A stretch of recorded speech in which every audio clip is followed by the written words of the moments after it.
Welcome, everyone, to our 54th Salon, the gift of activism, speaking truth to power in the Maternal Gift Economy Breaking Through series hosted by the International Feminists for the Gift Economy.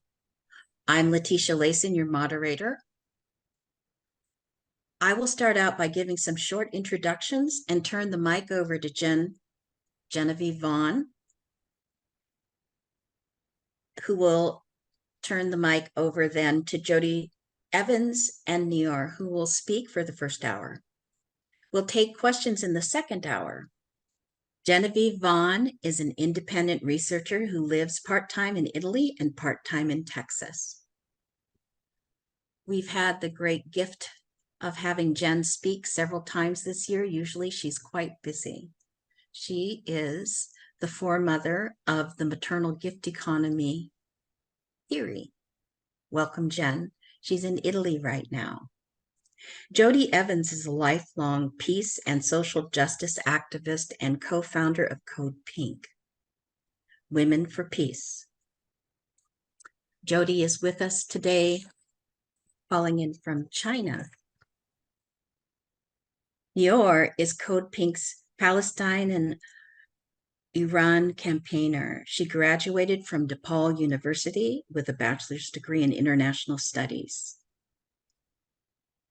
Welcome, welcome Nour, welcome Jodie, and welcome Jen. So Jen, I'm going to hand it off to you. I know there's lots to say today, and we're so glad you're with us. Thank you so much, Letecia, and thank you, Jodie and Nour, for being here with us and giving us your wisdom. So I just wanted to say a few words about the gift economy, the exchange economy, and war. We look at the maternal gift economy as satisfying needs, not as quid pro quo exchange. And I believe that we are, at basis, a maternal species, a gift-giving species. However, in patriarchal capitalism, there are needs of a system that is already based on exchange. It is a system that needs to maintain itself and to be maintained. Gifts have to be given to it, gifts of free and low-cost labor, and gifts of nature. Wars are exchanges, vendettas, making others pay and paying back. Attackers may also frame their attack as satisfying needs for punishment of the enemy, in which punishment is a gift that makes the victims learn, sends a message, but a message that creates new needs to which, again, a gift of harm as a message is a reply, in a grotesque imitation of conversation, communication, and community. Community which is actually built on giving and receiving, satisfying each other's life needs. Democracy is a system of governance built upon the people's choices. In order to make meaningful choices, people need the gift of true information about situations. In our system, not only is true information a commodity, but lies are also fashioned and produced as commodities, and it is difficult to tell the difference.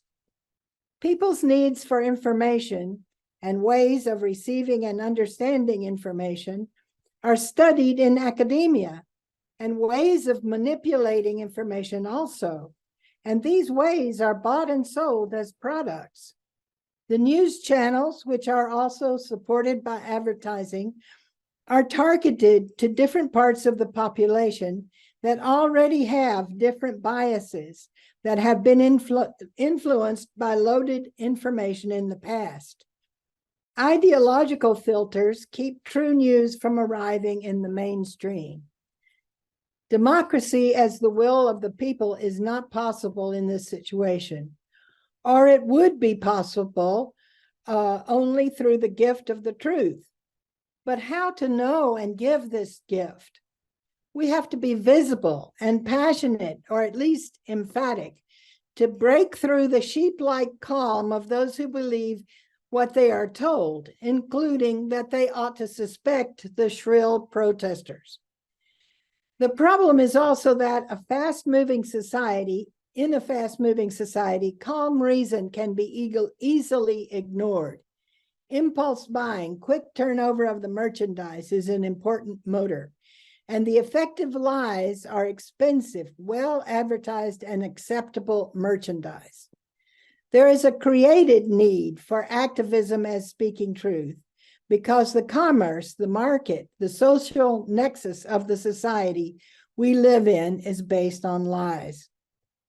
Our duty as good and relatively safe people in capitalism is to look outside our boundaries, to see where our well-being comes from. The distance and safety create a problem for seeing and recognizing truth, like a stage backdrop. But behind it are the ravages of world hunger and war, much of which is caused by our economy and our government's policies that make us, to some extent, safe. Finding ourselves in this environment of safety, where we can still do something to help, and recognizing it, is the springboard towards the moral obligation to do something, to do our best, to change it for those outside. One way of doing that is revealing the truth to others who, like us, are inside the bubble of safety and who can possibly help push those in power to change policies. But many of us are held hostage in an alternative reality. Remember Jim Carrey and the movie The Truman Show, where a whole town and an environment was built around a character who had been fooled all his life into believing it was real. Distance protects people in the peaceful, prosperous neighborhoods from the situations in the other side of town, or the other side of the border, or the other side of the world, where people are dying from poverty, of colonial legacies, and present-day international corporate exploitation, as well as from a climate crisis we first worlders have created in order to create our peaceful neighborhoods. We have a pump up and trickle down economy where gifts of free labor and nature are sucked up into capital as profit and rarely trickle back down. We have to return to and generalize the gift economy we experience as motherers and children, because it is the basic human species economy. And we have to start by practicing it at all levels. The gift needs to be received in order to be a gift. So in this case, we have to be not only givers, but receivers of the truth. Receiving is creative and active, not passive. It is our duty as truth seekers to listen to alternative news sources and disbelieve the commercial mainstream that is concealing the truth under the cover of being balanced. The people against gun violence in the schools say, if you see something, say something. But we also need to say, if you don't see something, say something. We need to say and show what we are not seeing in the mainstream. We need to watch alternative programs like Democracy Now!, or particularly in the case of the genocide on Palestine, Al Jazeera, the news program that comes from Qatar and uses news people that are in Palestine itself. And we need to watch alternative commentators like Chris Hedges, Michael Moore, Glenn Greenwald of The Intercepts, and interviews with speakers like Scott Ritter and Medea Benjamin. And we need to join CODEPINK and speak out ourselves, giving the gift of truth to whoever can receive it. So thank you all from CODEPINK for coming so much, and we want to hear everything you have to tell us. I can't You hear can unmute, Jodie.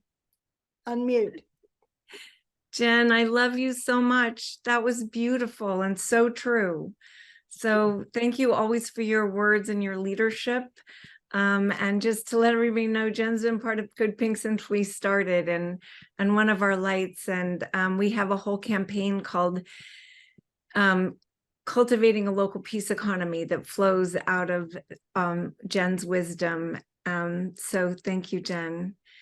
And thank you again for, Jen, Letecia, Diane, for inviting CODEPINK here today to share in this very pivotal moment in history. I mean, when these moments happen, and it's profound to just be in witness of them, quite painful and something our psyches can't actually handle, but we are in a moment in history, one that's exposing the depravity of the power in this world, one that's exposing patriarchy, colonialism, and capitalism for the inhumane, unbridled, destructive forces they are. It also exposes the deep racism within the white supremacist cultures of the West. We can talk about how we've been working on it, but it's in full display. We saw it in full display with Ukraine, but it couldn't be in greater full display than with what's happening in Palestine. According to Brown University, since 9/11, almost 6 million men, women, and children have been killed by the United States of America and its acolytes in the global war on terror, which is how CODEPINK started. There have been many Afghanistans in my lifetime. The United States has overthrown or attempted to overthrow more than 50 governments, most democracies.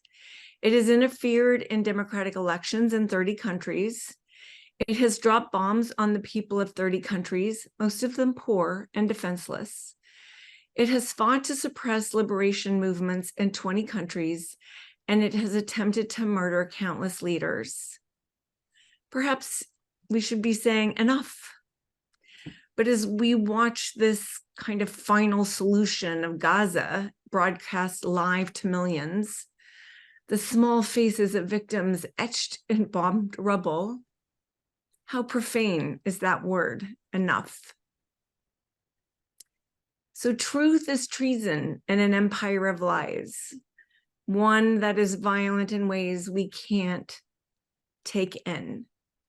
And I want to say that behind what is happening in this moment is the violent empire of the United States of America that has no clue how to tell the truth. That Biden could get up and say he cares about the people of Palestine while funding the bombing of them goes to the depravity of the thinking of those in power in the United States. And unfortunately, it's not just in the presidency. It's in the Senate and in Congress, with only 18 members of Congress willing to say ceasefire and 1 senator. So for the entire existence of CODEPINK, we've spent much of our time teaching people out of propaganda that drives war. The first weapon of war, lies. Lies that are used to weaponize your hearts and minds to think that killing people can ever be rationalized or justified. This has been since we pointed out the lies driving the war in Iraq and why we called CODEPINK in response to Bush's color-coded alerts, orange, red, and yellow, that he was using to frighten the American public into accepting violence on an innocent country, Iraq. CODEPINK has been engaged to liberate Palestine also from our early days. On our way back from a trip to Iraq after the invasion, we joined Mothers for Peace, a collection of Jewish, Christian, Palestinian women working to end the apartheid in Israel. And on our march in the West Bank, we were tear gassed. This is 21 years ago. When the BDS movement started to boycott, divest, and sanction Israel, as had been done to end the apartheid in South Africa, we launched 2 campaigns that were successful in moving companies out of the West Bank while saying they were Israeli companies. And we now have a campaign against Elbit, which is a weapons manufacturer in Israel. After 2008, cast lead, where Netanyahu got away with bombing Gaza for the first time, killing many, including children. We took 1,000 people to Gaza over the next year. I think it was 7 or 8 trips, ending with the Gaza Freedom March. This was the year of 2009. After that, and not being allowed to get the 1,465 people in that we brought for the Gaza Freedom March, we started the Gaza Flotilla, where instead of trying to get in the borders, which they would no longer let us in, it was to take a flotilla to the coast. Those have happened every year, including traveling around many countries to teach about the apartheid of Israel and Palestine. But the very first one, I want to remind us, the IDF came and shot at the boat, killing the Turkish crew. So we've watched the lies, we've watched the global community accept the violence and the oppression of Palestinians over these years, and we've watched it escalate. The more Netanyahu gets away with, the more they cross the red lines of inhumanity. I've been engaged with this movement since the 70s and Peace Now, and was deeply engaged in watching peace talks and witnessing the unraveling of anything that could lead to peace, including being close friends with Mayor Teddy Kollek in Jerusalem, who one day in 1987 took us to a neighborhood and he said, "This is my greatest concern. It's a neighborhood that is filling with Zionists." Teddy was committed to an Israel where Palestinians were the decision makers in government and where everybody lived together in respect and peace. He'd done a beautiful job in creating that reality in Jerusalem for a very few years. I remember, being in that Jerusalem where there was peace, there was harmony, there was respect for everyone. I remember going to Jericho all by myself in a cab in those days, free to travel anywhere with no restrictions and no walls. But 3 years later, he was voted out by the Zionists, and his greatest nightmares came true, and he died of a heartbreak. So let's start with the recent lies that we're being bombarded with right now. Hamas is a terrorist organization. 40 beheaded babies on December 7th. 1,400 innocent Israeli citizens brutally murdered. A baby baked in an oven. It all began on December 7th. Lies meant to have the listener react in horror. Hamas was supported and funded by Netanyahu when the PLA was coming together in terms of, to reach peace in a region. While they were giving up a lot, but they were committed to finding ways to live together. Netanyahu realized he couldn't have power without violence on the other side. So he partnered with Hamas, funding them, putting them in power of Gaza. And so he could get what he's always wanted, all the Palestinians gone. And his need to have a violent foil, giving him openings to continue the ethnic cleansing and to keep Israelis scared enough to need him. We watch this happen every time before an election. He bombed Gaza. Every time before an election. We know this has to do with how he holds on to power. So basically, Hamas is a creation in the same way the Taliban are a creation of the United States, a tool for and an excuse for their violence. But Hamas is a government, a social structure, and the connective tissue for what supports life in Gaza. So to call them a terrorist organization is a huge stretch. They're called terrorists, like all oppressors call those upstarts that won't accept the oppression and the dehumanization the oppressor is dishing out. How dare they think they can talk back, fight back, send rockets, even after so many of their own have been murdered. We see from Hamas members that they had a very small idea of what was going to happen on December 7th, break through the fence and get hostages and bring them home to trade for the 5,000 hostages that were being held in Israel. But strangely, to everyone, was way easier than they expected. And they had 7 hours in Israel, which was more than they ever thought they would have, and probably more than they were prepared for. Israelis are opening questions to what happened, including IDF officers. So there are some truths here that will later be revealed, but we know we're swimming in lies. But some we know now. No babies were beheaded. 7 children under 10 have been identified as those killed, the youngest 4. Many of those Israeli killed were not civilians. Some say half. Israelis in the kibbutz report that the IDF indiscriminately shot at the Hamas members holding the hostages, killing both. So it's not clear how many Israeli were killed by Hamas and how many by IDF. We have also seen the reports from the released hostages that they were well cared for, and from some of the Israeli that they were respected by the Hamas fighters. So to call Hamas terrorists, while you have just finished murdering 10,000 Gazans, including half children, and wounding 25,000 while bombing hospitals and murdering reporters, all in violation of international law, while international law allows the occupied to resist the occupier. Sit with that for a minute. So this did not begin on December 7th. And to center it there is to miss the history and the lives of Palestinians and why there is resistance. For that, I want to turn you over to Nour. But before I do that, please join me in watching her speech last week at the rally of 300,000 in Washington, D.C. Hi everyone, my name is Nour and I'm here representing CODEPINK, a feminist-led organization rejecting imperialism everywhere. I'm happy to see you all coming today in support for Palestinian liberation. And I want to start with a text from my friend Mohammed, who is currently in northern Gaza.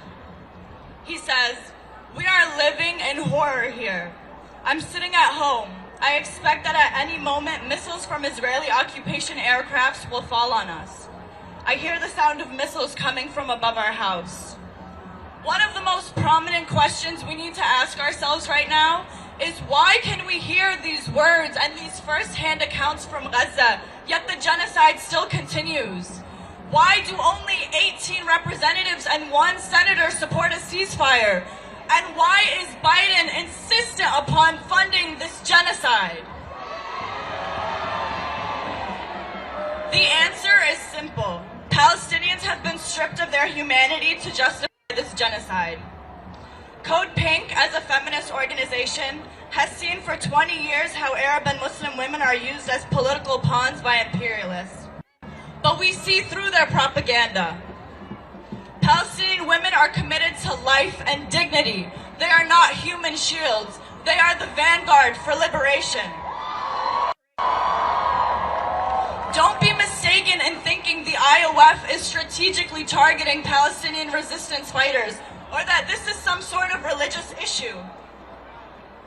Palestinians are being murdered simply for being Palestinian. Palestine is a home for people across all faiths, and Netanyahu has declared war on every single one of them. Like I said, Palestinians are being murdered simply for being Palestinian. But the Western media will mislead you to think otherwise by weaponizing Islamophobia against them. Shame! The U.S. used this strategy to justify the war on terror after 9/11, and they're doing it again now because it worked. It allowed the U.S. to murder nearly 5 million people with no accountability. Shame! So I ask Biden, is this how you want to be remembered? As a genocidal, destructive warmonger? Shame! Look at this crowd. Clearly the American people do not agree with your genocidal plans. You must call for a ceasefire now or solidify your position as one of the most inhumane presidents in American history. The American people demand a ceasefire, an end to the occupation, and the full liberation of Palestine. Muhammad told me the only thing that makes him happy is knowing we are by his side. And I promise to I would never give up on the fight for his safety and for a free Palestine. And I would like you all to make that promise to him as well. So please repeat after me. Dear Muhammad, I promise. We promise. To never stop fighting. For you. And for a free Palestine. From the river to the sea. Thank you, everybody.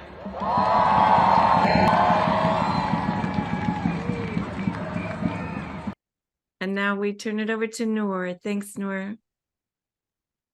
Thank you, Jodie. I just want to start by saying, just a correction I saw here in the Q&A. Yes, we are talking about October 7th. I'm sorry, I know that we just misspoke and said December 7th, but yes, October 7th is what we're referring to. So I want to give you guys a bit of historical context, because I think the way a huge part of the misinformation that we've been seeing now is also framing what happened on October 7th and the current genocide in Gaza as something that started on October 7th, or this isolated new incident that's going on. But that's actually could not be farther from the truth. This started back when the Nakba began in 1948, and even before that. And that historical context is extremely important in making sure that you have a total understanding of what's going on right now, because without it, you will definitely be misled, which is, the goal of the Western media. So let's start there. This is not about right now. This is about the 75-year occupation that goes back even before 1948.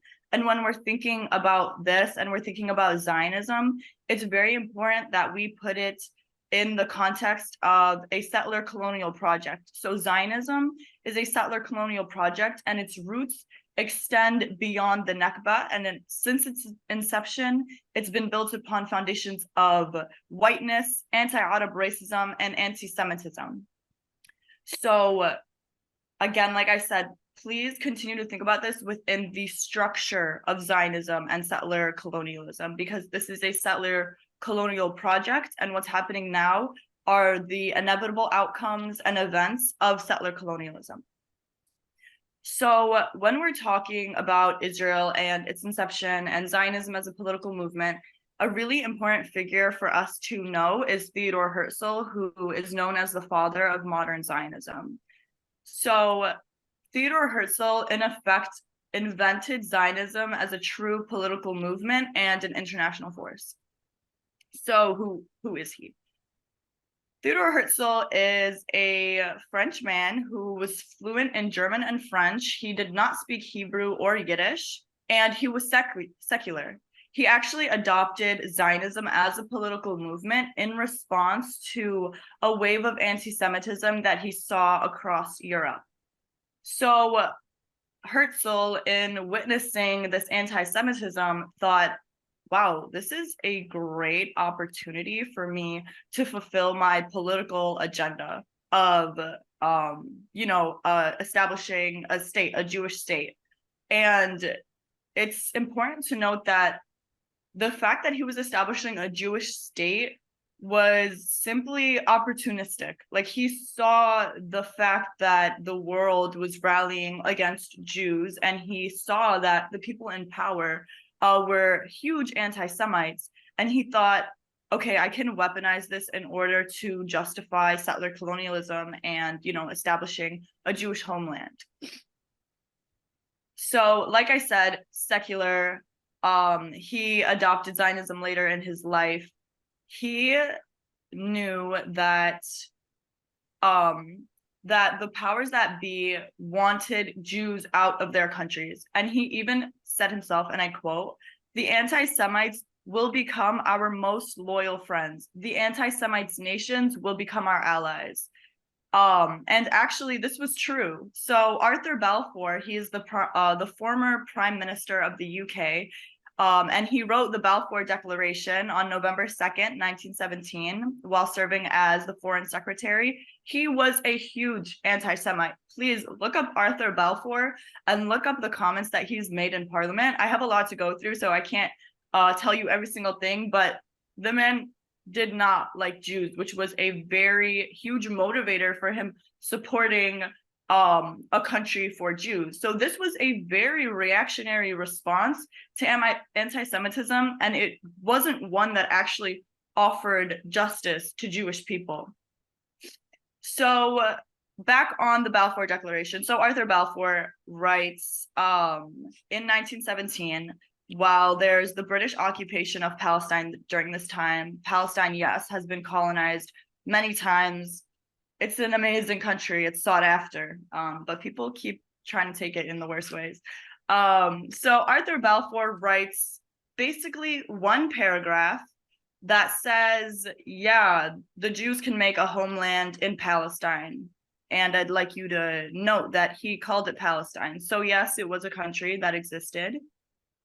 But what gives one occupier and one a colonial state the right to hand over a country to another colonial occupier? This is not justice. This is not something that we can even give legitimacy to.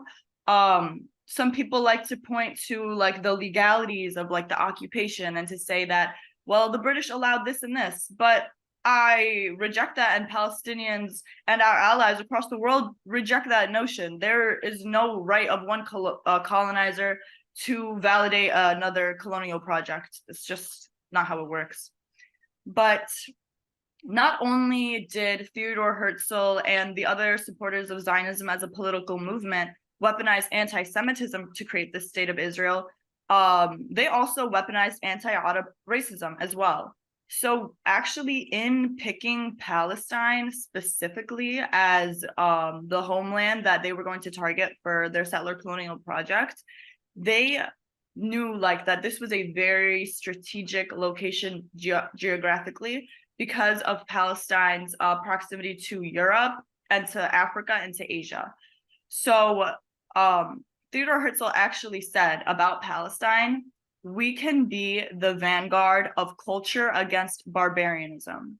So what he's saying here is that if, you know, other Europeans take over Palestine, then we can actually protect the rest of Europe from the barbarians in Asia. Like, I really also encourage you to look up Theodore Herzl's texts and his diary. This is where he wrote this in his diary, because the people who took Palestine made it so easy to make the case against them as just violent settler colonizers, because they laid out completely clear and explicitly how they would actually colonize Palestine, murder and exile the indigenous people, and take over and make that their homeland. So they make it actually very easy to point out how horrible they were and how corrupt their plans were. So in order to like kind of give you a better idea of this, or a better way to understand it, like think about America, a country that was founded on anti-Black and anti-Indigenous racism. Hundreds of years into America being established as a country, we see systemic racism, and we see Indigenous people and Black people and other minorities, but you know, them bearing the brunt of it the most, like being victims of this racism that founded the country. We still see that today. So when you think of Israel, that is a 75-year-old state, of course, this racism is going to be, you know, reaching every single corner of the country and reaching every single policy. It's obviously going to affect Palestinians, like every aspect of their daily life. It's only been 75 years, and they're 75 years ago saying that they want to kill everybody, and 75 years later, they're still continuing that project. So kind of like, you know, keep that in mind. America, why would they support one settler colonial state? Well, because America is a settler colonial state. And that's like one thing I want to talk about. So what is this Zionist structure that I'm talking about? It's settler colonialism. So when you think about how settler colonialism actually plays out, it's very important to like literally break down that phrase. So not only are you colonizing this land and taking this land, but you're actually becoming a settler on that land. In order to be a settler, you need to make space so that all these people can come in and actually colonize this land. The act of settler colonialism is literally an act of replacing the indigenous population. And the only way to do that is to commit genocide and to ethnically cleanse the people that already live there. I'm sure you've heard the phrase, a land for a people, or a people without a land, a land for the people, for a people without a land. The phrase is basically saying that nobody was in Palestine, so, welcome in, like, come take this land because nobody was here. Obviously, we know that this isn't the truth because, one, Arthur Balfour literally called it Palestine, knowing that there was Palestinians who have been living there. And two, in their plans, they clearly acknowledged that there was an indigenous population that they were required to remove in order to achieve their goals. So when you think about how the state of Israel was created and how it has to operate, it's literally impossible for it to like be created and be able to operate without the mass murder and exile of Palestinians. This is very important to keep in mind. It is impossible to be a settler colonial state without mass murdering the people that live there. And also to just think about the notion of an ethno-state in general. In what other part of the world do we say that okay, the proper reaction to this oppression that you're facing is to just create an ethno-state? That's totally normal, and then call it a democracy, right? Because democracies are famously only run by one group of people that completely oppresses and suppresses the voices of the other group of people. Classic democracy, am I right? I need to use a little bit of humor in order to make this digestible, not only for you guys, but myself as well. And also, this is very common among Palestinians. If you ever speak to a Palestinian, they're very unserious. I think it's that conviction for life that allows us to continue under this oppression. But colonialism today, this is exacerbated by capitalism and white supremacy as well. This is Western imperialism in action, and this is also why we see support from the British from the beginning, why we see the US having such an interest in Israel. It suits their political interests. So after the Zionists completely lay out what they're going to do, what comes after that? The Nakba. So that begins in 1947. Often we'll say 1948. It was really a period from 1947 to 1948, but the big date is May 15, 1948. 15,000 Palestinians were murdered. 531 villages were destroyed, and 750,000 Palestinians were exiled from Palestine, creating the largest refugee population in the world, and also denied their right to return to Palestine. These Palestinians that were kicked out of, say, Jaffa, which Tel Aviv is built on top of, are not allowed to even go to Tel Aviv. They're not even allowed to travel there, but the idea of them being able to live there, to return to their original home, not even a question. Although UN Resolution 194 does grant them this legal right to return, since they were exiled from their homelands. I'm sure many of you know, the Palestinians who were exiled in this time literally took the keys to their houses, and now it's a symbol of our right of return, Palestinians wearing their original keys as necklaces, because, for a lot of people, they didn't know that they were never going to return to their home. They didn't even understand this horror that was upon them. But we see that the Israeli state is founded upon the Nakba, right? It's founded upon the murder of thousands of Palestinians and the exile of hundreds of thousands more.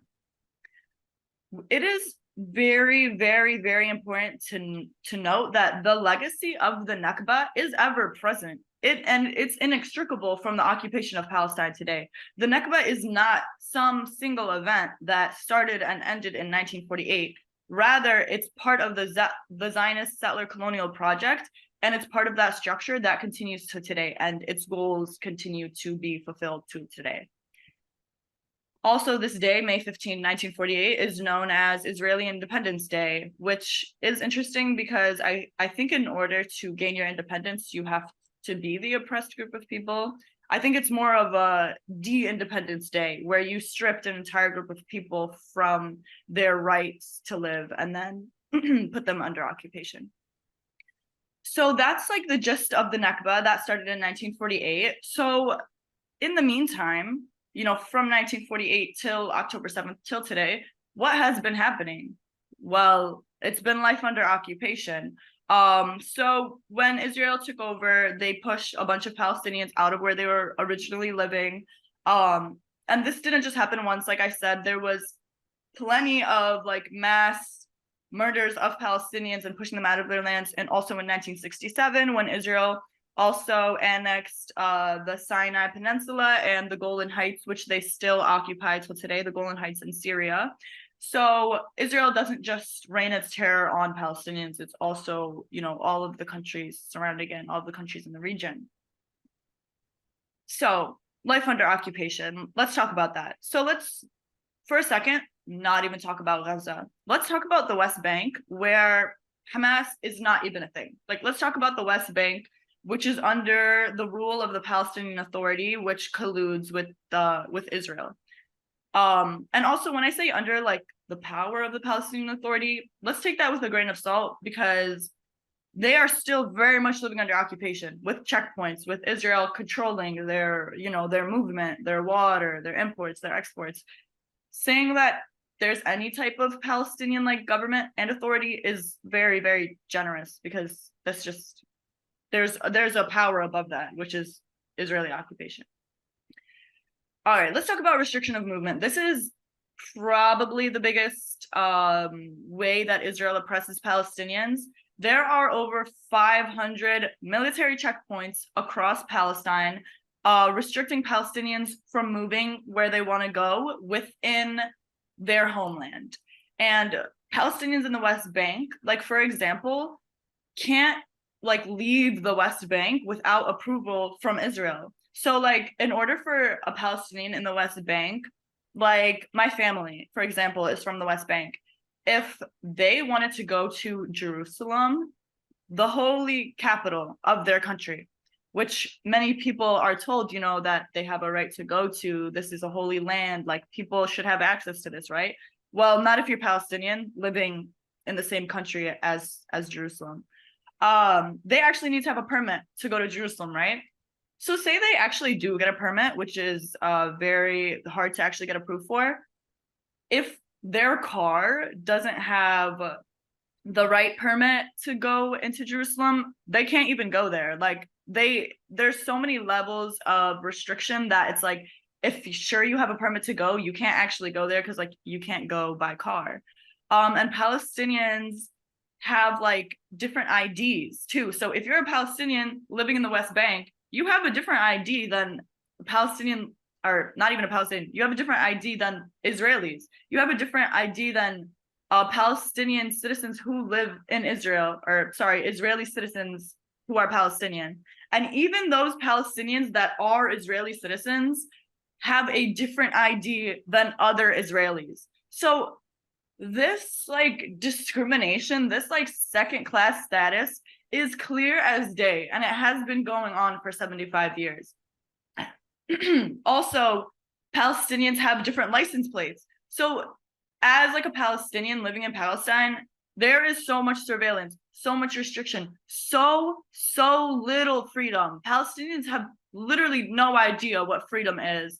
Palestinians grow up and live, actually, this is something my mother told me like a couple days ago. She grew up mostly in the West Bank before she came to the United States.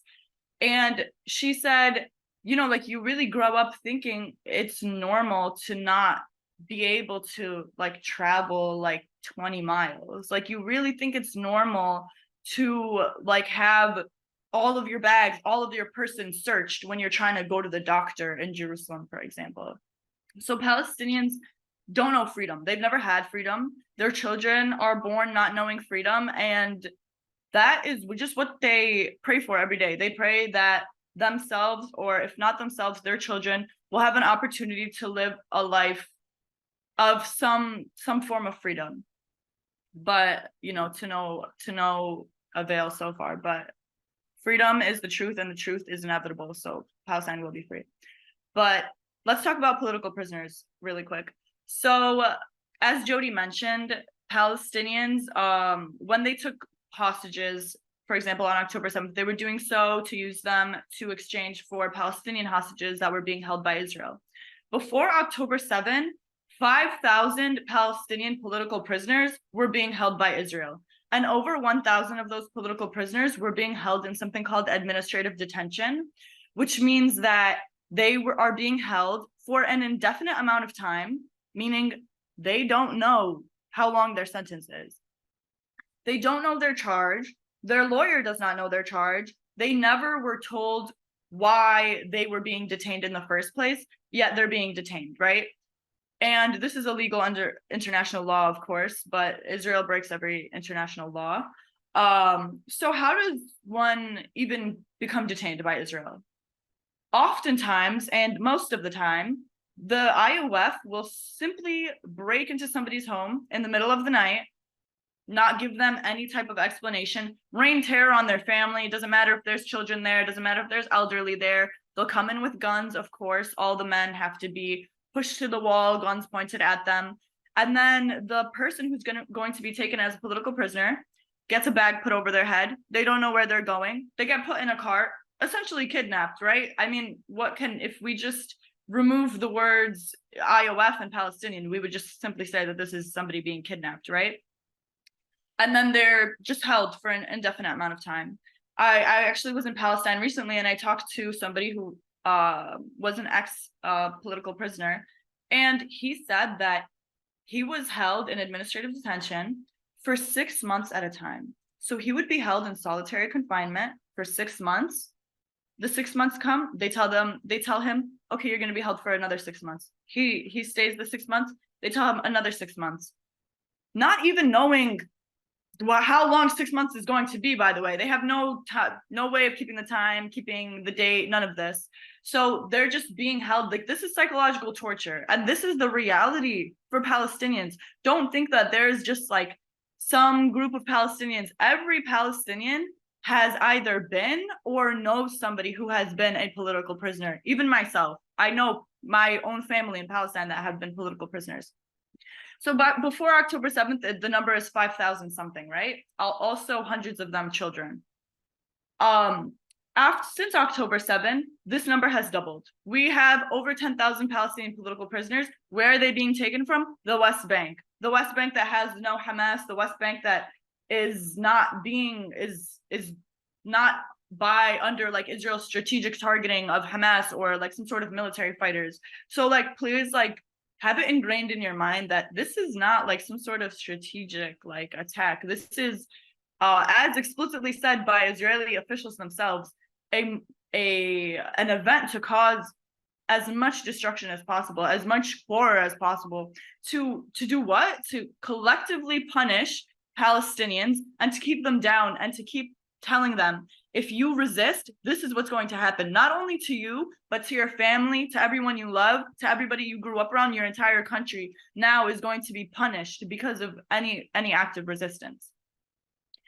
So, you know, there's also just Palestinians living next to settlements, being victims of these huge settler marches that are backed by the IOF that I'm sure you've seen. You know, in the summer, they had like one of these violent marches. Actually, I think it was 2 or 3 in Nablus, you know, one in Sur Masaya. These are villages in the West Bank that are just, people are killed, burned, beaten by settlers and the IOF just because they can, right? Just because they want to like rain their violence, just because they want to show that we are the strong group and we are the ones oppressing you, and to just remind them of that as much as they can, and to also, you know, push them out, to make them want to leave. We're going to give you the worst conditions of life possible so that you don't even want to live in your own country, so that, you know, we can further our ethnic cleansing project, right? What did I say? This is all under the umbrella of the Nakba, under Zionism as a settler colonial project that must continue until all of Palestine is taken, until every Palestinian is exiled or killed. That is the goal of Zionism. So yeah, and this isn't just by like these violent actions. There's also laws that seek to displace or, you know, exile Palestinians, things like this that make it easier. I mean, I can go on. If I tell you every violation of human rights, every way that Israel discriminates against Palestinians, we'll be here until, you know, like 2048, 100 years since the Nakba. But let's like move in today, right? Let's talk a little bit about US involvement. Like, why is the Western media so bent on, you know, supporting this genocide in Palestine? And the answer is like pretty simple. The US has a stake in Israel. Their political interests are furthered by Israel's settler colonial project succeeding. And I know Jodie talked about this, so I don't want to get too into it. I want to talk a little bit about Gaza before we get to the questions. But it's very important when you are reading the news to kind of question, like, who is this serving? Who said, like, who reported this? And what do they gain from, you know, framing it in this way? Yeah, and, you know, most of the time, actually like 100% of the time, what is it about? I mean, it's settler colonialism. It's about land. It's about money. It's about capitalism. It's about these deals with weapons manufacturers that, you know, are paid for by our tax dollars. So we should all be enraged. Okay, I want to talk about Gaza before we run out of time. So, you know, I apologize in advance if I get a little emotional, just because what a time we're living in. Like, this is not normal for anybody to see. So, you know, it's just normal to not be able to handle like this type of information. But so in Gaza, like, I want to give you guys like a picture of what Gaza is. Gaza is a 25-mile strip of land. I know we come from all over the world, so it's hard for me to think of like an illustration of 25 miles that would resonate with everybody. But like for me, 25 miles is just like a few neighborhoods away from where I live. Like, that is not a lot of land. 25 miles for 2.1 million people to live on top of each other. Like, this is clearly, you know, an act of oppression to keep people like in such an enclosed and restrictive land, right? And you know, and not only that, but there's a siege on Gaza, right? Air, land, and sea. So nobody in Gaza can leave, nobody can come in. If anything, like, not even people, if any materials are gonna leave Gaza or come in, Israel has to approve that, right? Like, we say even the notion that Gaza is under like Hamas's control is generous, because Israel controls the water, Israel controls electricity, the food, the fuel. You know, would we ever call any other nation sovereign if some other entity was controlling all of these things? No, because that's not sovereignty. That's literally an open air prison, which is what it has been called. Actually, an open air prison suggests that people have done something to be in prison. It's a concentration camp of 2.1 million people living on top of each other. And still, I'd like to note that Gazans have not only found a way to survive in that, but to thrive in that. And that is what irks Zionists the most, because Palestinians' conviction for life outweighs the discrimination and the oppression that they face. And that will always be the truth. And it will be stronger from generation to generation. So in my speech, I mentioned that I have a friend in Gaza, right? Actually, before I get to this, I still want to like kind of paint this picture for you guys. So Gaza has been under siege many times before, like literally just in the last 20 years. You know, like even 2 years ago, 2021, bombardment of Gaza. People who live in Gaza have lived through wars, have an understanding of missiles and warfare. Like, they can spot a war. Like, if they see a warplane, they can tell you what warplane that is. That's not normal. Children can do this. So these people of Gaza, like, they're born dead in a way. Like, the people of Gaza are born with their freedom completely stripped from them. The risk of a bombardment, 100%. Like, every few years, Gaza is bombarded. Like, what life are these people offered, you know? So I have a friend in Gaza, like I said, he's in the north. So some people might be wondering, why would he stay there? Because, you know, Israel issued an evacuation to the south, right? Well, first of all, Israel bombed the safe route to the south. So, you know, none of us should really be taking Israel's word for anything right now, because they consistently lie and backtrack and, you know, say that something is safe and then kill people. It's like, you know, we can't trust the settler colonial state. So actually the reasoning though for a lot of people for staying in the north is because, one, if they're killed, at least like the people around them know them and know that they were killed. If they go to the south, they're among so many people who don't even know who they are, that somebody like might not even know that they were killed or that they were missing, because, you know, it's common that Israel will murder an entire family at once. So who's going to go find, like, who's going to know that these people were killed if they're among, you know, just people who don't know them, people who they haven't been in community with. Not only that, but they say that, like, they'll say that they're safer in the north because they understand its landscape. And if they go to the south, like, they don't know what's safe. They're not familiar with everything going on, like all of like the geography of the south. So, you know, that's just one reason. There's just a few reasons people stay in the north, but, you know, like, this is horrific. Like, this isn't like this is horrific justification for, you know, wanting to be in one place. So people can know that you died. Like, this is horrible. The cousins aren't even, you know, they don't even have the goal of like survival. Like, that's just not even something that they can control. There's no safe place in Gaza. So what moment are we in now? We're reaching 12,000 people dead. This is the Nakba. Like, how is this not the Nakba? 15,000 people were murdered in the Nakba. Today, we're seeing it right before our eyes. In 1948, maybe we found out about it a little bit later, but today we are seeing it in real time, except for when, you know, Israel cuts off the communications and the internet so that they can do these horrific war crimes. And when I want everybody for a moment to understand what 12,000 people dead means. Like, this isn't, like, 12,000 is a huge number. At that point, I know, like, it feels distant, but this isn't just like 12,000 numbers. Like, these are 12,000 people, 12,000 universes, 12,000, just like, these people have families. Their families care for them. Their whole community cares for them. Like, this is devastating. 12,000 people completely wiped off this earth in a little bit over a month. This is a horrific attack on humanity, and that is the only way that it could be described. And this goal of the continuing of the Nakba has been made clear by Israeli officials. They say that they want a Nakba. They say that they want to level Gaza to the ground. They say that they're not being strategic and that the goal is destruction. So just last night, or 1 day ago, Bisan, who is a journalist and has been reporting on Palestine, hadn't posted in like over 24 hours. And myself and a lot of other people were like sick to our stomach thinking about what could have possibly happened to her, because, you know, she hasn't posted.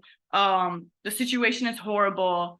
And, you know, also with like the targeting of journalists in Israel in general, like they were actually, the Jerusalem Post put out an article like outlining how these journalists are actually like Hamas propagandists.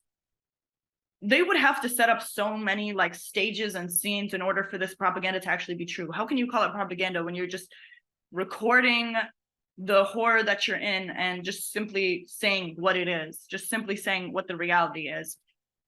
Okay, and I'll wrap up soon because I know about to go a little bit over my time, but I just want to say that, so a lot of people were sick to their stomach, right? Worried about like, where's Bisan? So she actually, thankfully, is still alive. And what she had to report of what she went through in the last 24 hours is literally horrific. It could not be described as anything other than Nakba. But she was displaced, so for 24 hours. And, you know, they bombed Shifa Hospital. They not only, you know, we heard reports they bombed the entrance. No, they went into the hospital. Tanks went into UN schools, indiscriminately shooting at Palestinians. This is not just like a bombardment from the air anymore. This is a full-scale ground invasion. Israelis are pushing these over 2 million Palestinians, where? Like to the very corner of Gaza. Even with all of Gaza, it was not enough room for them to go anywhere. And now they just keep getting pushed and pushed and pushed. And the only thing that I can logically follow is that they are pushing them all in a corner in order to murder them more quickly and efficiently. So, you know, we come back and we hear this horrible report from Bisan, and this is the reality of Gaza right now. It's no safe place. Bombardment, from the air, ground invasion, you know, people just being shot at, just civilians. Like, these Israeli tanks see that they're going into a UN school where there's children and elderly and people sitting there seeking shelter, and still will murder them point blank. There's no justification for this. There's no way that we can actually put this into any type of like political like strategy that would make sense, that would justify the large scale attack and horror that is happening right now, indiscriminate. So like really the only context we can put this in is the settler colonial project that Israel is. Like, these are inevitable acts of a settler colonial state, and it will continue as it has for 75 years, because the goal is to eliminate the native population and to take over the entirety of the land. So until that objective is realized, this is going to continue. So what do we need? What does Palestine need in order for this to stop? We need an end to the occupation, an end to the siege on Gaza. We need right of return for all Palestinians who have been exiled, and we need the total liberation of Palestine from the river to the sea under Palestinian rule, and the return of the land to the oppressed people that it belongs to the indigenous people that it belongs to. Okay, so what do we do? Just as people, especially people living in the United States, who should be fighting this with every fiber in our being, because what? Because our government is funding this. And inadvertently, we are, with our tax dollars. Like, to just think that the taxes that I pay are being, you know, given to weapons manufacturers, being given to Israel so that they can have these sales with weapons manufacturers to murder my people. Nobody should be okay with that, Palestinian or not. This is horror. So I think Jodie mentioned that we have our Missing Piece webinar happening on Monday, and this is going to be happening every Monday. We're especially going to be focusing again on mothers against genocide. So here, we can actually put the information for that in the chat, but please join us, and please, we're going to be doing this every Monday. So if you want to stay informed, it's very important to get your news and your updates from reliable sources, and we are committed to always providing, you know, news from the oppressed, which is always how you like will know the truth. But besides that, we have actions. So first of all, one of the most important things that you should be doing is reaching out to your elected officials. I know like I've been seeing people here are from all over the world, and you know, not everybody is going to be able to like reach out to, like, you know, senators, whatever. You're not constituents of our senators, but if you are, definitely reach out to them. I know Jodie has been dropping links in the chat, and yeah, so call on your representatives to call for a ceasefire, because right now we don't have nearly enough people doing that. But also, if you're not in the United States, we have a petition that you can sign. Yeah, and then we have like the Mothers Against Genocide page that Jodie is sending. Also, like, just personally, post, if you have social media, post the truth as much as you can. I know, like, to some people it seems performative, it feels performative, but it's actually insanely important to make sure that this momentum does not stop and like the truth continues to be shared. It's honestly like the one request from people in Gaza, to just share their truth, share their reality. Even if they're murdered, they want people to know and to acknowledge what's been happening to them. Yeah, organize. We actually have also resources if you want to organize like events of your own, or you want to join one that's near you. We have all of that on our website. Also support the BDS movement, boycott Israeli brands. There's huge boycotts today on Starbucks, Disney, and I don't know why I'm blanking now, but there's a bunch. We can also link to the BDS movement. Jodie, did I miss any actions? There's so many things that you could do, so I apologize if I might have missed one. No, and I've been putting them in the chat. Nour, thank you so much for that huge lesson. That was amazing. And your passion and your heart, and I know you at every moment you want to break down into tears. So thank you. Yes, you know, we are, because it's an important time both to be held, to try to learn what to do, to be able to stay engaged every day. Every Monday, we're having our Mothers Against Genocide. That's just a community gathering where we'll get to hear from people in communities what they're doing, and then share, you know, kind of share our ideas of what we want to make happen, see who we can get to join us. And different people are creating things locally that then can be shared where you live. So feel free to join that. And then I put in a bunch of actions. Please engage. We need, you know, like make it a habit, like brushing your teeth every morning. Send one of those letters to a senator, to the Congress people. They just need to keep hearing from people. We can't let this die. They're expecting it to die out. We cannot let it. And like Nour says, post, share. You all been great sharing in the chat what you know. Share it everywhere. This is such a great practice. Just, you know, when you find something that matters to you, share it, you know, like Gabriella has been doing, and I think Tina was doing it. And by the way, sorry, I said December instead of October 7th. My bad. But it's like what Jen said earlier. Also, go to the news, you know, be listening to Al Jazeera, you know, listening to some of the people that are tracking what's actually happening and can share it. I did post earlier, Caitlin Johnstone, she does a piece every day. And, you know, as a feminist and an Australian, she's a great voice, very true, anti-imperialist, anti-colonialist, calls it, as she sees it, deep heart. So engagement matters. And, you know, like Nour said, we can't drop this. It's got to keep going. Their intention is genocide.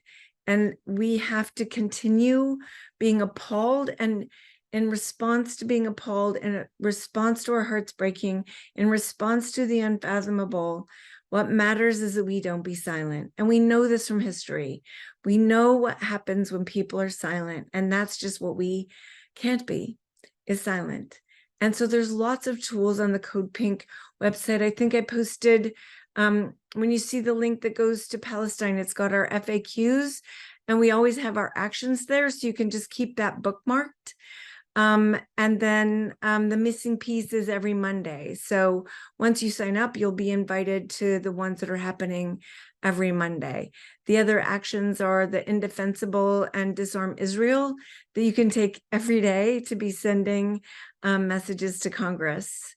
So I guess I will turn it over to Judith, who's going to lead us in our question and answer.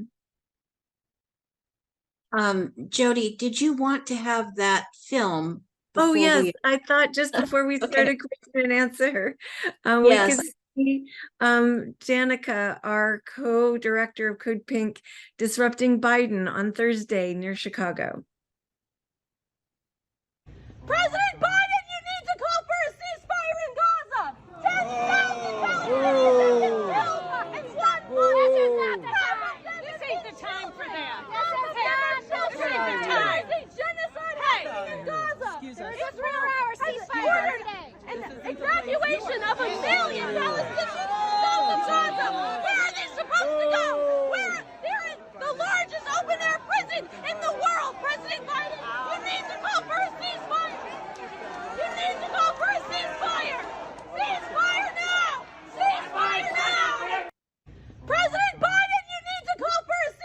So just to let everyone know, because you don't see him in it, but he has to stop talking for the entire time she's talking. So she totally disrupts his message. And Medea did the same earlier, like last week, for Blinken when he was asking for the $14 billion in Congress. So you don't need to be that extreme, but let it give you the courage to use your voice when you're hearing people parroting the lies. And I always say, have compassion for them. They didn't choose the lies, but they've been enforced on them. The mainstream media is driving lies and lies and lies, and therefore harnessing and using hearts and minds for their violence. And so when we're educating and when we're sharing, do it from the deepest love, and not, we can't make people wrong for being used. We can just share what we know. Thank you, Jodie.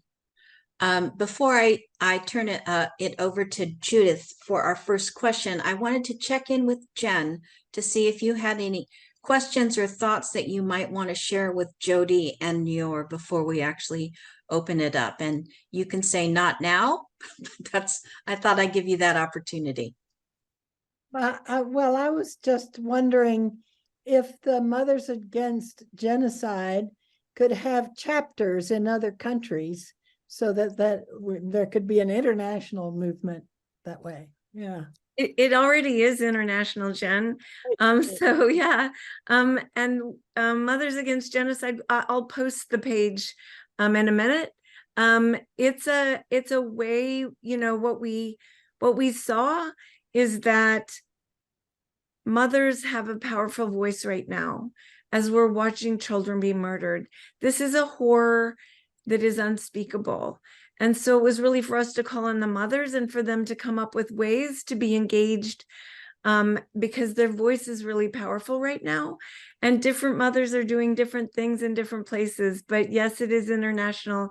And if you come on Monday, you'll get some ideas, and I'll post the page for some of the ideas that are already happening. But yes, it's a call for mothers to stand together against genocide in any way they can, where they are locally. Wonderful. Thank you so much. I think it could be a fantastic movement. Yeah. Wonderful. Well, all right, let's check in with Judith and see. There might be a few questions. I know there have been some very interesting comments, and I just wanted to say, Nour and Jodie, you've provided us with so much information. I think in some ways it's just shocking. Maybe why there's not a lot of questions is because it's so alarming. The truth, simple. You did such a good job, Nour, of actually bringing it forward to where we are right now. So, Judith, let's hear if there are any questions or something that you might have seen in the chat. There's a quick question that came in by email before it actually started. Whether you know about child honoring, which is a concept put forward by the children's singer Raffi.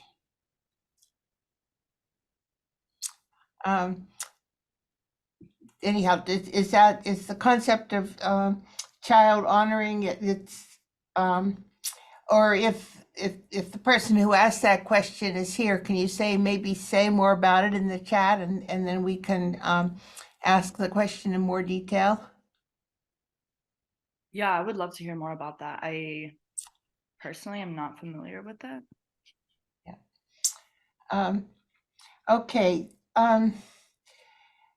I was having a discussion with somebody yesterday, and who was very much on side, but then she said that Hamas is a religious organization dedicated to getting rid of Israel, and that it takes all of the humanitarian aid, that there's lots of humanitarian aid going in, but Hamas takes it all and uses it for itself.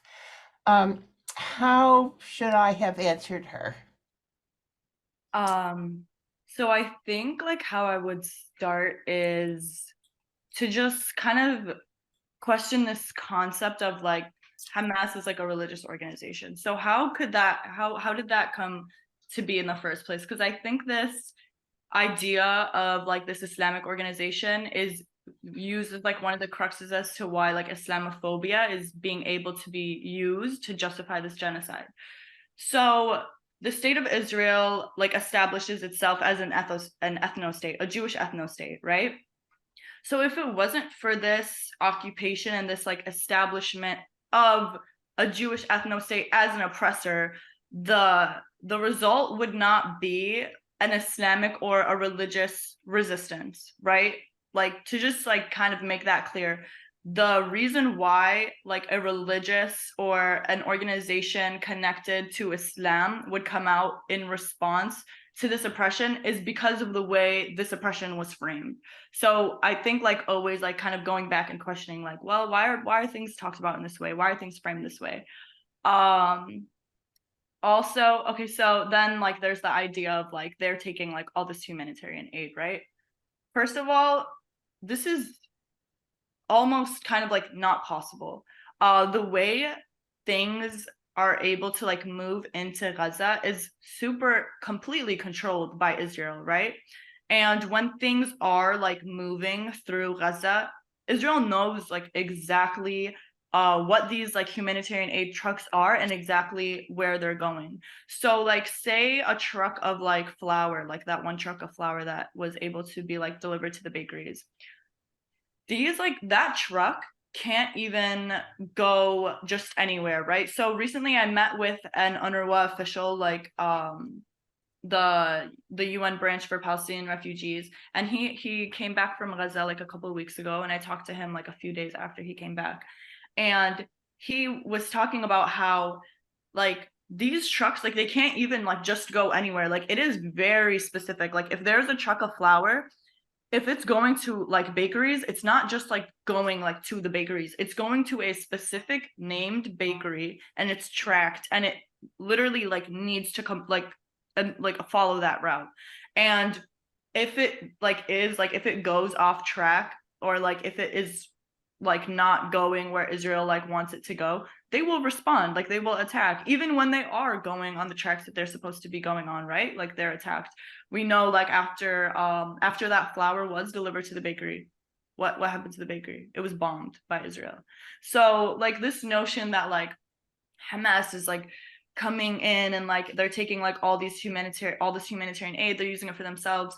Like this is like kind of an overestimation of the power that Hamas like can even have like against this huge like surveillance violent like state, this regime. It's not, you know, it's essentially just kind of propaganda, like the way it's framed, you know, the way they go about it. I mean, even like the people who are considered part of Hamas, like so many times, like how many times have they grouped civilians in with Hamas to like justify, you know, their horror, to just keep this going. So I think like when you see things like that, to just kind of question like, well, like who does this serve? What narrative does this tell? And like how did that narrative come about?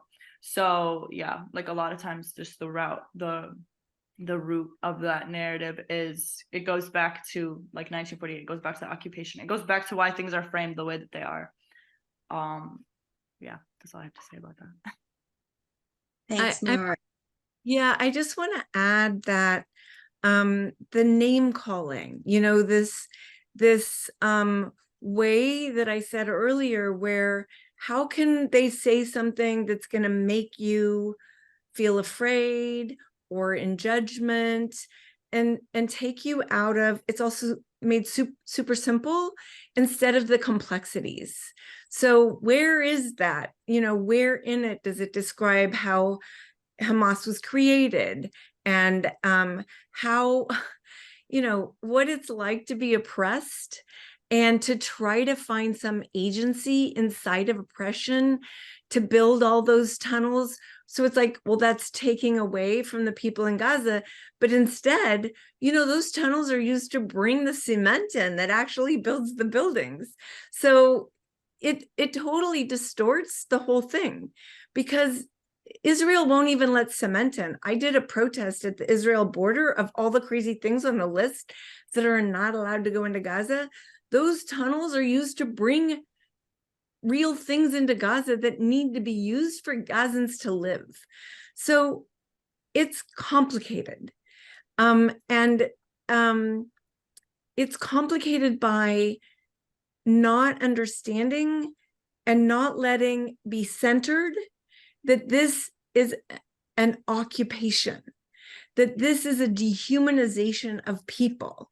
And so whenever they tell you these things, they're trying to deflect the responsibility of the occupation. They want you not to be landed in, how do I think about this from the place of the occupation?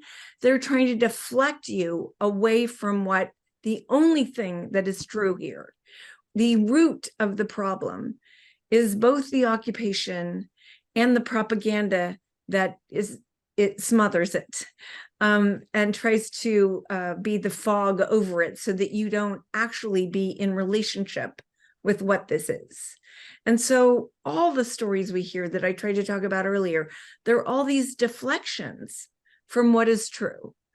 And, you know, there might be a grain of truth in the thing they say, but it's covered with lie. So they pick like some little thing that's happening, like, yes, money is spent building the tunnels, but they're there also for the people of Gaza to get what they need. It is profound how, you know, and as Nour said, I mean, this is an open air concentration camp. And not paying attention to the realities, I think, you know, I don't even remember how long ago it was that President Carter wrote the book about Israel being an apartheid state, but I think it's like 16 years ago. I mean, this isn't new. What's new is that finally there are people in the world paying attention and not willing to leave the streets until it ends. And what's new is that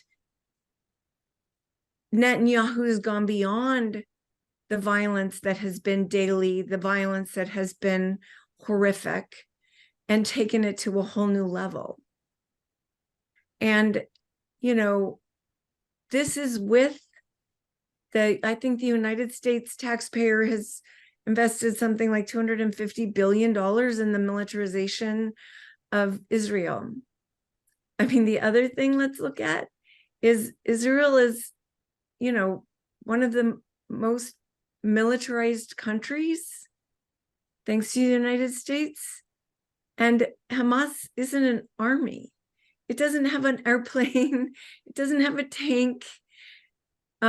So also, you know, to call it a terrorist organization is what happens. I mean, my mind goes to slaves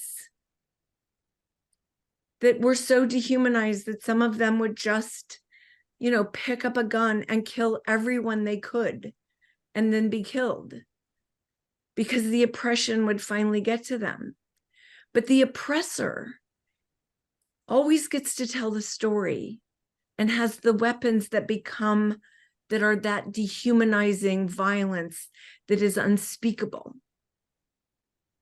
When what's unspeakable is the occupation and oppression and dehumanization of people.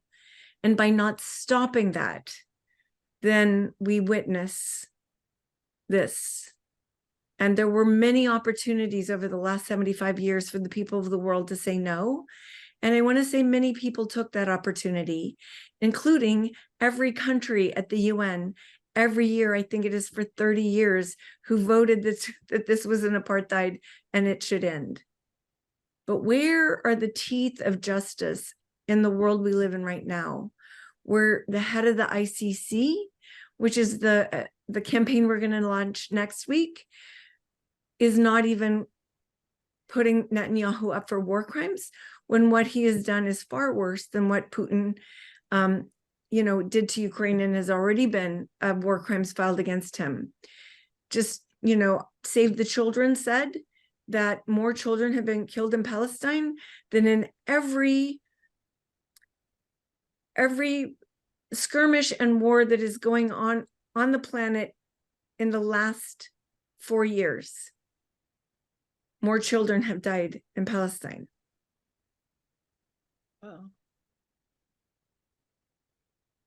So, 3 years. I think it's 2019. So we're at the end of 2023. Thanks, Gabriella. But since 2019, I think is the year they cite. So yeah, anyway, back to questions. Sorry. That's just a sobering statistic, but it's so poignant. It actually frames a reality that it is just one of the most heinous crimes against humanity that we're witnessing. And again, I'm going to start with a question so that Judith can have a pause. Bob is asking, can you say anything about the Israeli mothers who called for peace? Does it help to amplify their voices? And if you can say anything about that, because of course not all Israelis are for this at all. No, So I mean, yeah. note that 28% of Israelis before this happened wanted to leave the country for what it stood for and the values that it was espousing. So let's remember, this is Zionism. This is put forth by Zionists. This is not Jewish. And that a lot of people in Israel have worked for many decades for peace and really want peace. And many people in Israel have done what they could in the constraints of their government. But maybe Nour, you have something else to say around that.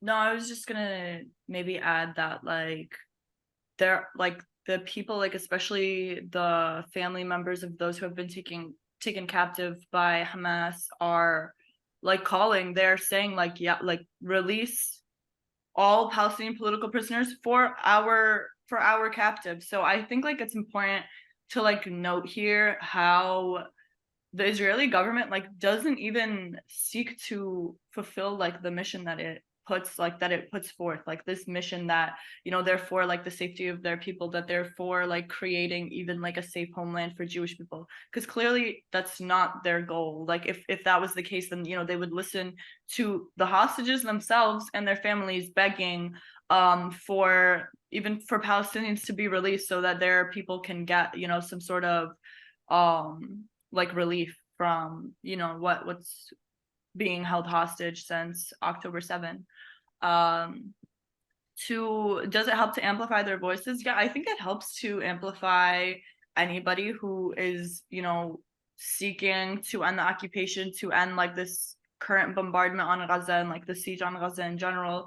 Like I said before, just posting, of course I think posting an uplifting Palestinian voices first is just always go to the root of the oppressed. But I think definitely amplifying anybody's voice and amplifying the diverse voices that are behind the liberation of Palestine and ending the bombardment on Gaza is always a good move. Yeah, Thank I mean, you. and also just to watch the Jewish voices across the world that are speaking out, so many, because Tikkun Olam is not being exercised by the leadership in Israel. And many Jews know that, and many Jews are ashamed by it. Many Jews can see that, this is looking like fascism. This is looking all too much like what happened in Germany, and they're very, very disturbed. So, it goes back to this, about the religious thing that Nour was talking about. It's this is not about religions. This is about oppression. This is about occupation. And this is about power over. So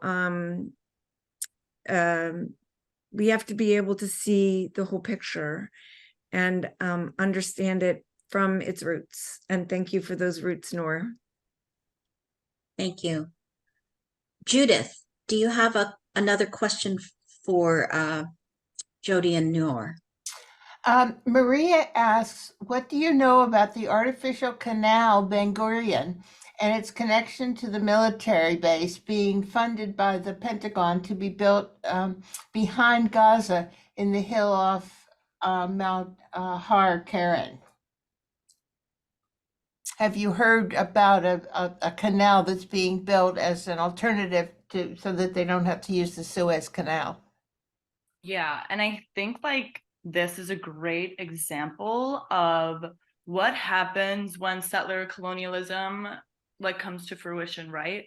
When the indigenous people and the stewards of the land are removed from it, and the people who simply see it as an economic endeavor and as a means to like exploit and to just to take everything it can from it, like this is exactly what happens, right? So I wish I knew that, because I know like this is kind of something that's just being like coming to light, but I wish I knew like so I could show you guys how like this canal actually looks, right? But I'm gonna like try to give you guys, oh look, like I have a Palestine necklace. Okay, so this is Palestine, right? This is like the West Bank over here. This is Gaza. Is that correct? Okay, sorry. I'm so like with the camera being mirrored. Okay, so if this is Gaza here, the canal comes right at the top of Gaza, and it like actually splits Palestine in two in order for like this canal to happen. And like, you know, it kind of sheds light on, okay, well, why are they going so hard on Gaza? Why are they bombarding Gaza like this? Because they need it. They need Gaza to, they need no resistance in order to complete like their economic goal, right? So the way this canal, this Ben Gurion canal, they want to build it, they want to make it 2 times wider than the Suez Canal and like much deeper. And, you know, I think especially with like, I think it was 2 summers ago when that one boat got stuck in the Suez Canal, like that is like going to be very good like evidence and like justification for them saying that they need this like different trade route, right? So this is like kind of what I was talking about like Israel is not just like oppressing Palestine too. Like the Suez Canal is like the largest source of revenue for Egypt, right? So in taking that away, who seeks to benefit, right? The United States, you know, the British, the Israelis, like this is like the West, the imperialist powers. So I think that I even personally like want to and need to do like a lot more research on this, but that's like what I know now. I don't know what their exact plan is or like how like when they want to start rolling this out, but this is destruction. Like this is just completely destroying and like cutting up a country in order like to seek some like economic goal. And that's so like when I found out about that, I honestly was like pretty distraught because like how can you do that to like not like, you know, any country, but like for me, like my country, like how can you see it as something to just like dry up and exploit? It's not an economic endeavor. Like it's, if you appreciated the land, you would keep it alive and nurture it the way it's kept people alive and nurtured people for centuries. But I hope that gave you any type of context. So yeah, and I just want to expand on that. There's not just that, but Netanyahu went to the UN just before this happened and talked about a whole strait of trade that would kind of go around what the Belt and Road Initiative has been doing that China's been building, and it would make a Middle East corridor for trade that he laid out at in the UN, and I think it forgot, and Palestine was nowhere on the map. But it's also that's why he wants all the Palestinians out of Gaza. He needs them out so he can create this trade route. And also that there's 3 oil wells where Gaza is. And so they want the Palestinians out of the way so they can drill the 3 oil wells. So don't think this doesn't have like economic interests deep at the core root of what's happening. And his idea is like, just get rid of all the Palestinians out of Gaza, and then he can have his trade route and he can have his oil fields. So this is deep, dark, horrible. Like, you know, when the truth comes out, it's going to take all we can muster to hold it, because there is, darkness at the core of all of this. And another thing that I don't think people understand either is that, why October 7th? And when we go back to like how, when resistance has to act because it's about to lose everything. And the Israelis have been trying to take away the Temple on the Mount.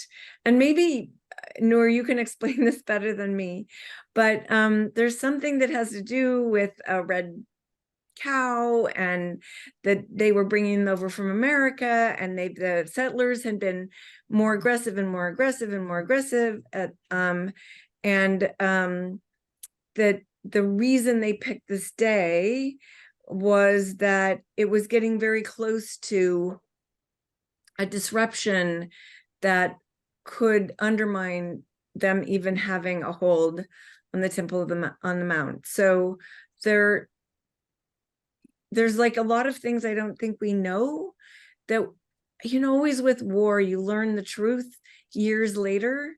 The thing is I think we know the truth when it's happening, but it's years later when the mainstream accepts the truth. So we do know that there's a lot of complication with what's happening now, and we're trying to be distracted from it by all these other things thrown in our way, to distract us instead of getting us a chance to really see what is happening here, why is this happening, and definitely that canal and the 3 oil wells are a big part of the story.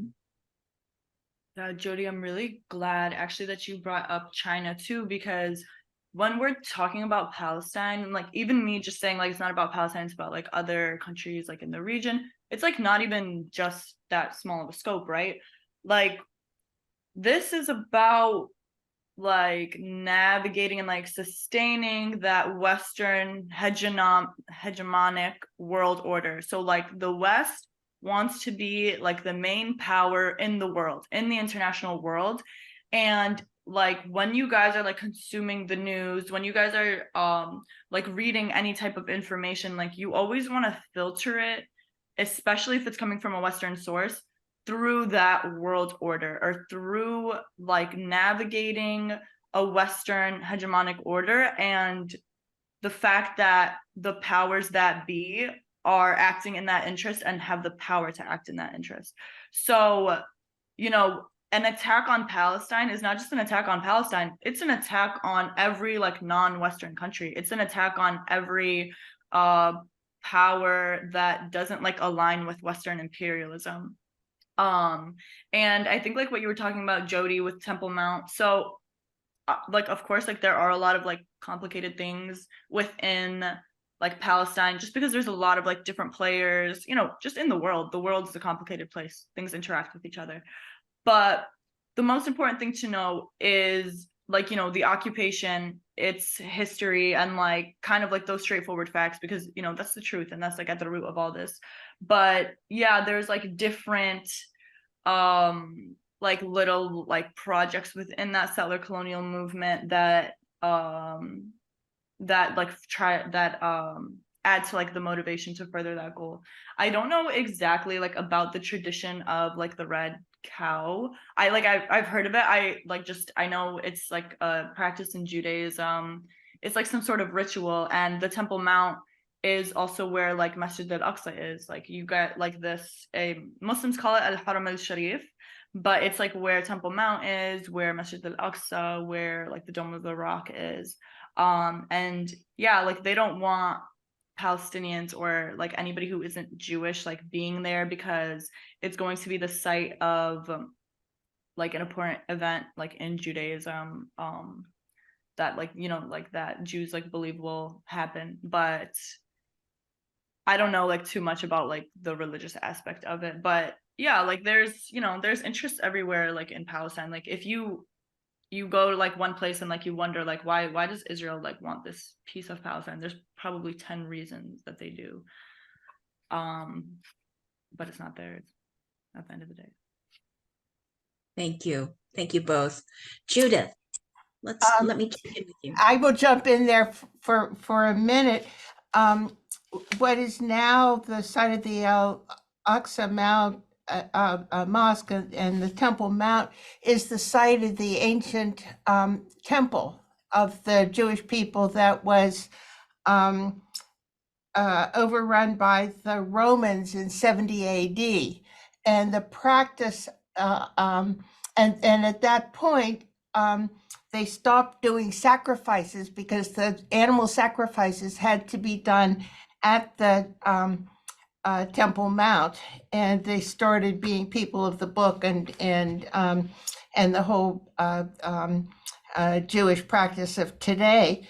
And the red heifer, in order to have one of the types of sacrifice, you have to have a perfect red heifer without any other color on it. And they looked at that as a sign that it's time to restore the temple. So so that's part of the dynamic that's going on there. I hadn't realized that was relevant, or I would have looked it up in a little bit more detail. I want to acknowledge, while we still have time, the very long and very interesting discussions by a number of people, by Gabrielle and by Marta and Peggy, that I can't hope to summarize in a very short amount of time, but they're talking about what's happening in El Salvador, in which there are open air prisons similar to the ones in Palestine.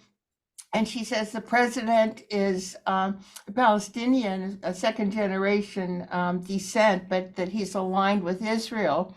And Gabrielle is talking about the role of Germany.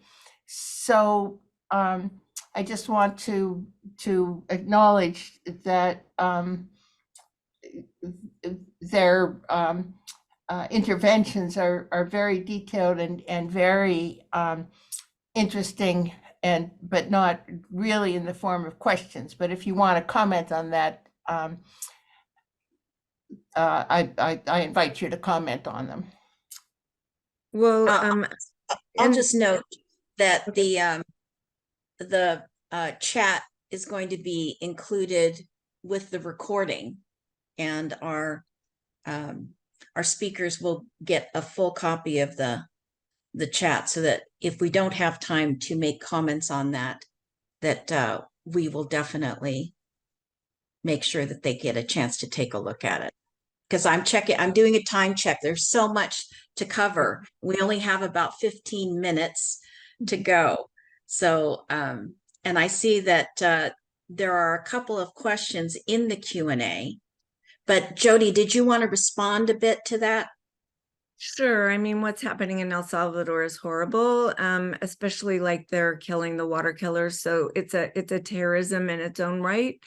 But I do want to recognize that there are many Latin American countries that have pulled their ambassadors from Israel. So Brazil, Bolivia, Colombia, Honduras, I think I'm missing a few, but you know, that the Europeans are siding with the United States. But, you know, let's just, you know, look at the vote in the UN and see that there were only 14 countries that sided with the US's vote. And the rest either abstained or were no. And, you know, so that even the governments that, rely on the United States, many of them had the courage to not stand with them.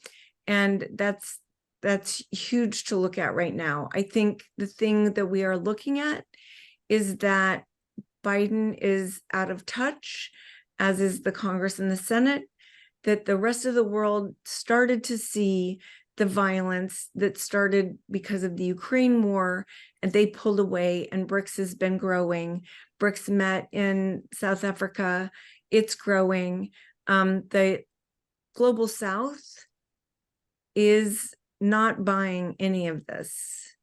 And, you know, they still, you know, many of them rely on the United States. But I think we're seeing a definite move away from the hegemony that we're witnessing to it fraying, and hopefully that the global South and the wiser actors of this time can prevail as we continue to watch the violence, and some pressure can be put on that brings it to an end, and that Netanyahu does not end up as he desires with Gaza in his hands. Thanks, Jodie. Peggy Antrobus has a question for you, Jodie. I don't hear a lot of references to the roles of military in the perpetuation of war. Can Jodie give some information we can use in these conversations? I don't know if that is clear enough for you, Jodie. Sure. Yeah. So yeah, when I mentioned before how much money the United States has given Israel, that is for military. And not only that, Israel has developed its military horrific might. I mean, I just want to say they're the ugliest military in the world, even uglier than the United States. The violence of Israel's military is world known and world used. And they're behind a lot of, whenever there's oppression, Israel's military is there either teaching or supporting. So let's just know that right now we live in a time where the role of the military industrial complex has never been more potent, and that 75% of the military might of the world is the United States and their allies. So that's a hegemony. That's a violence. We're watching that play out. When you can take planes over a country and bomb it to, you know, to dust, that is hegemony. That is might. So we're living in that. We're watching more bombs dropped than the power that was dropped on Hiroshima. That is a you know, as we say at CODEPINK, we can't end war till we end the war economy. So war serves capitalism, and we can't end this violent structure until we end capitalism and we have socialism. So yes, the buildup of a military, the buildup of horrible weapons, the buildup of the hubris, and the violent mindset. You know, we have people that are running the State Department and in the ear of Biden that have let them believe they can win a nuclear war, which is why they feel they can take on Russia and China. That is insanity. The militarism that we live in right now is insanity.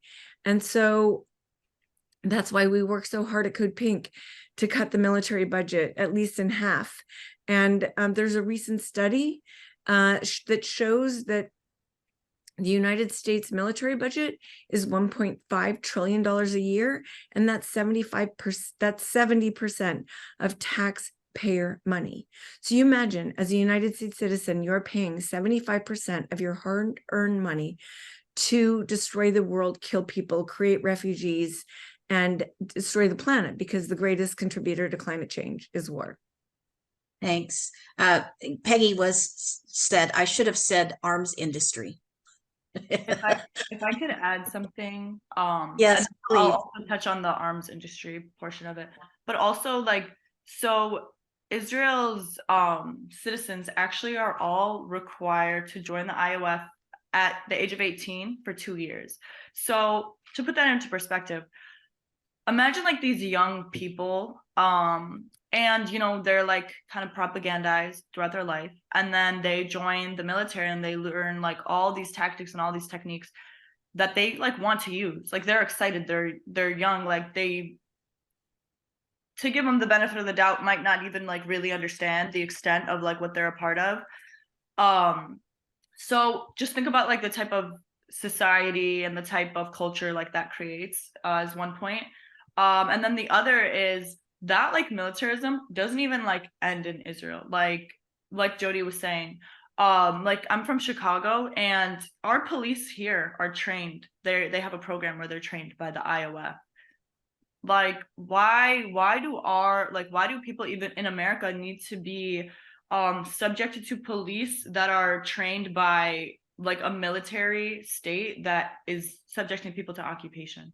You know, like this is a form of like violence and brute force that it's not even necessary. It's not necessary anywhere, but it doesn't even make sense to bring that to like here to America, to a civilian population. So it's not even like that violence starts and ends there in Palestine. It comes here to America and it's used on our own people, especially Black people in America. So for the arms industry, I think like, to put this into perspective, there's a lot of money to be made on war. Like one thing we say is like at CODEPINK, they make a killing off killing. So like this like arms like economy is literally like, so the United States gives Israel $3.8 billion a year just for its military. And on top of that, additional military aid for more weapons to kill more. So in these deals, like in this way that they like give them this money, our taxpayer money, they say that like 90% of that money has to be used for like American like weapons manufacturers. So these American weapons manufacturers make a lot of money off of Israel, you know, buying their weapons and massacring people in Gaza. To take that a step further, these weapons companies are part of lobbies that, you know, lobby Congress and lobby politicians to, you know, vote for like a higher military budget or to support, like to continue supporting aid to Israel. So these, like, there is a domestic and international economic interest in war. So in America, politicians make money off of these weapons companies, like lobbying them, and you know, they donate to their campaigns. And then sorry, I was just reading the chat. And then the United States, like the weapons companies, then they make the money because the United States gives the money to Israel, and then Israel's furthering its own like political and economic agenda, so they make money there by you know, engaging in this occupation, like continuing the ethnic cleansing of Palestine.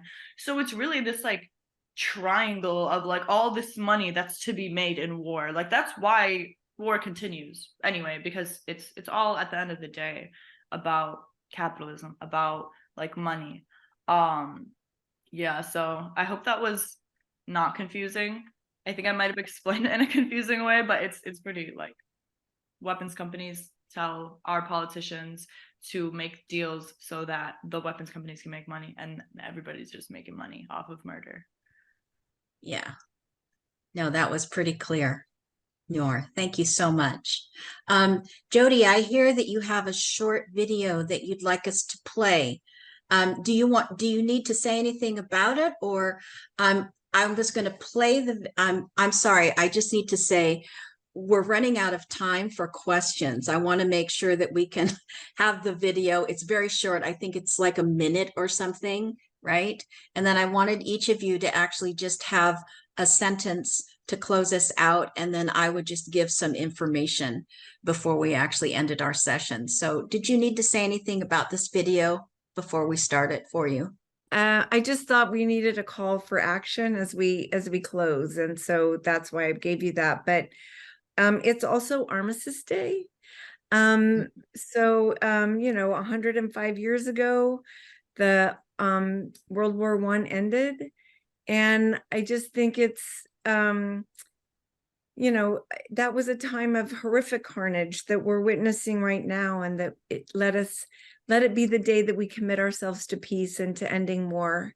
You know, just I think it's amazing that you picked this day to do this on, a day that was supposed to be the last war. And may we come to our senses. May we, you know, understand what war is. May we be the mothers in our hearts that we are, and say no to war in all the ways we can, as often as we can, and lead to peace.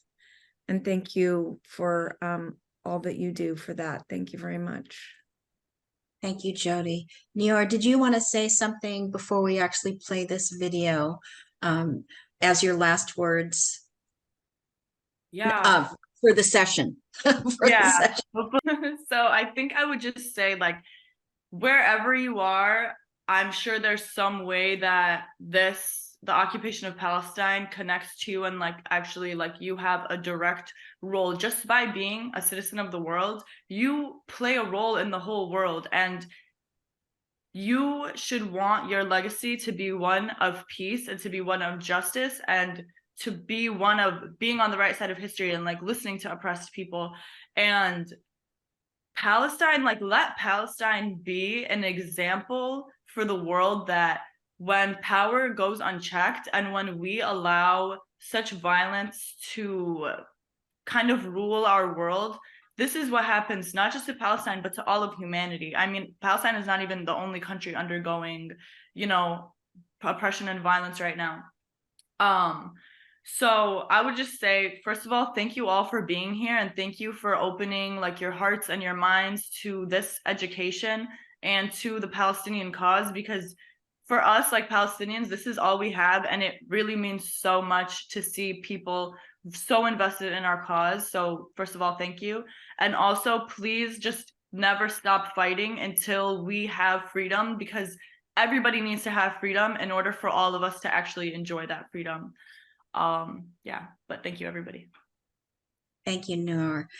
Genevieve, is there something that you'd like to say before we actually close out and watch the video? Well, thank you both so much, Nour and Jodie, and CODEPINK in general, and all the people that are working for peace. Maybe this could be a turning point of some kind. If we can turn it towards peace, if we can show that Israel is totally wrong in doing what it's doing, and genocide is not the way. We cannot do this.